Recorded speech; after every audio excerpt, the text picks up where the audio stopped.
3월 28일 토요일 새벽 묵상입니다. 오늘 말씀은 신명기 2장 26절에서 37절의 말씀입니다. 내가 그대 못 광야에서 헤스본 왕 시온에게 사자를 보내어 평화의 말로 이르기를 나를 내 땅으로 통과하게 하라. 내가 큰 길로만 행하고 좌로나 우로나 치우치지 아니하리라. 너는 돈을 받고 양식을 팔아 내가 먹게 하고 돈을 받고 물을 주어 내가 마시게 하라. 나는 걸어서 지날 뿐인즉 세일에 거주하는 에서 자손과 아르에 거주하는 모압 사람이 내게 행한 것 같이 하라. 그리하면 내가 요단을 건너서 우리 하나님 여호와께서 우리에게 주시는 땅에 이르리라 하였으나 헤스본 왕 시혼이 우리가 통과하기를 허락하지 아니하였으니 이는 내 하나님 여호와께서 그를 내 손에 넘기시려고 그의 성품을 완강하게 하셨고 그의 마음을 완고하게 하셨음이 오늘날과 같으니라.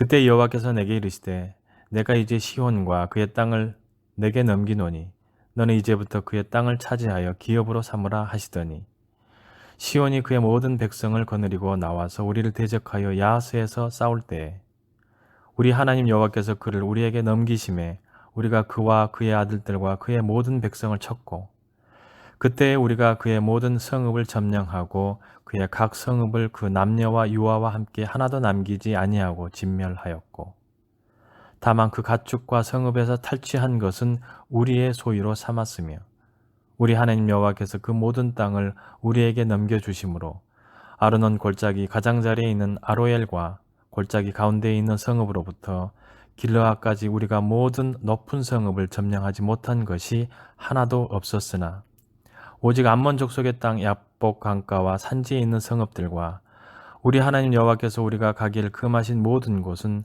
내가 가까이 하지 못하였느니라. 아멘. 비교적 평화로웠던 이스라엘의 행진은 완악한 헤스본 왕과의 전쟁으로 전환됩니다. 하나님을 대적하는 완악하고 완고한 적과 강하고 견고한 성벽이 등장합니다. 하지만 이스라엘은 40년 전의 이스라엘이 아니었습니다. 이스라엘의 첫 정복 전쟁을 살펴보면서 그들이 어떻게 실패와 고난을 통해 성장했는지 나눠보겠습니다. 헤스본 왕 시온에게 하나님으로부터 평화의 말이 도착합니다. 하지만 그는 이미 이스라엘의 명성을 들었고 근심하고 있었습니다. 두려움과 근심이 마음을 장악한 사람에게 평화의 말은 전달되지 못했습니다. 두려움은 소문에 의한 것이고 평화의 말은 하나님에게서 온 것이지만 그는 두려움을 따라갑니다. 이것은 당연한 것처럼 보입니다. 선과 악, 빛과 어둠이 있을 때 하나님을 모르는 사람들은 하나님의 메시지 대신 강팍한 마음과 어둠을 선택하기 때문입니다. 우리의 선의를 무시하고 힘들게 대하는 사람을 이상하게 생각하지 마십시오. 하나님 없는 마음에서 그런 반응은 어쩌면 당연한 것입니다. 하나님의 평화의 말은 좋은 것이었고 세일과 모압에서 증명된 것이었습니다. 시온은 아무런 피해도 입지 않고 경제적 이득을 얻을 수 있었습니다. 이스라엘의 목표는 요단 건너편이었습니다. 하지만 시온의 선택은 거절이었습니다. 이런 그의 고집이 족속을 멸망으로 이끌었습니다. 성경은 우리가 고집과 회개하지 않는 마음을 품을 때 하나님의 진노가 임함을 알려줍니다. 하나님은 시온의 땅을 이스라엘에게 넘기셨습니다.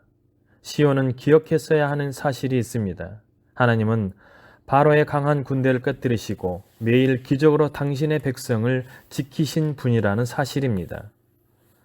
그는 이스라엘이 아닌 전능의 하나님과 싸워야 했던 것입니다. 우리는 세상에서 약하고 무능해 보일 수 있습니다. 그래서 세상은 우리를 쉽게 생각합니다. 그러나 우리 뒤에는 어떤 강력도 부술 수 있는 분이 계십니다. 이스라엘은 하나님이 넘겨주신 적을 쳤고 성읍을 점령하고 탈취하고 진멸시켰습니다. 이스라엘은 이 모든 과정에서 하나님의 현존을 경험할 수 있었습니다. 하나님이 이기게 하셨기 때문입니다. 이것은 전쟁이었지만 본질적으로 순종과 헌신의 경험이었습니다. 이스라엘이 순종하며 나아갈 때 아무리 높고 견고한 성읍이라도 모두 점령할 수 있었습니다. 이런 순종과 헌신의 경험은 더 깊은 순종과 헌신으로 하나님의 백성을 인도합니다. 이 전쟁은 40년 전 가데스 바네아에서의 실패와 비교됩니다. 그때 이스라엘은 크고 높은 성곽과 거대한 아낙 자손에게 압도되어 실패했지만 지금은 정복하지 못할 민족과 성이 없습니다. 하나님이 금하신 곳이 아니면 모두 정복했습니다. 과거의 실패를 딛고 서서 하나님께 나아간 결과입니다. 이스라엘은 실패와 형벌을 통해 성장했습니다. 얼마든지 실패할 수 있습니다. 실패 후에 얼마나 하나님을 믿고 따라가느냐가 중요합니다. 고집을 부리며 하나님을 대적한 왕은 순종과 헌신으로 무장한 이스라엘 백성에게 패배합니다. 이스라엘의 경험한 과거의 실패와 현재의 승리는 모두 한 가지 기준으로 갈린 것입니다. 바로 순종입니다. 헌신과 순종으로 나아가는 하나님의 백성 앞에 높은 성벽이란 결코 존재하지 않습니다. 기도하시겠습니다.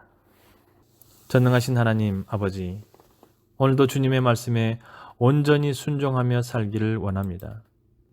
세상과 더불어 살아가지만 하나님의 뜻을 저버리고 말씀에 어긋난 삶을 살지 않게 하여 주시고 온전히 믿음으로 주님을 기쁘시게 하며 삶의 자리에서 하나님의 나라와 하나님의 의를 이루어가는 신실한 믿음의 자녀들이 다 될 수 있도록 은혜를 베풀어 주시옵소서. 주님, 오늘도 변함없이 베풀어 주신 주님의 사랑에 감사하며 하나님을 영화롭게 하는 귀하고 복된 날 되게 하여 주시옵소서. 삶의 자리에서 주님과 늘 소통하며 살게 하여 주시고 날마다 영적으로 풍성함을 누리며 사는 주의 자녀들이 다 되게 하여 주시옵소서. 무엇보다 오늘은 주일을 준비하는 날입니다. 마음과 몸을 정돈하면서 주일을 기대와 거룩함으로 준비하는 오늘 하루의 삶이 되게 하여 주시옵소서. 특별히 내일은 또 영상 예배로 가정에서 주일 예배를 드립니다. 많은 이들이 영상 예배에 참여하게 하여 주시고 있는 초소에서 예배로 하나님께 영광 돌려드리는 영독의 모든 권속들이 다 되게 하여 주시옵소서. 오늘도 말씀의 순종함으로 참된 하나님의 자녀로서의 삶을 살길 원합니다. 우리와 함께하여 주시옵소서. 믿는 자의 능력이 되신 예수님의 이름으로 기도드리오며 이제는 주님이 가르쳐 주신 기도를 드리오니 하늘에 계신 우리 아버지, 아버지의 이름을 거룩하게 하시며 아버지의 나라가 오게 하시며 아버지의 뜻이 하늘에서와 같이 땅에서도 이루어지게 하소서. 오늘 우리에게 일용할 양식을 주시고 우리가 우리에게 잘못한 사람을 용서하여 준 것 같이 우리 죄를 용서하여 주시고 우리를 시험에 빠지지 않게 하시고 악에서 구하소서. 나라와 권능과 영광이 영원히 아버지의 것입니다. 아멘.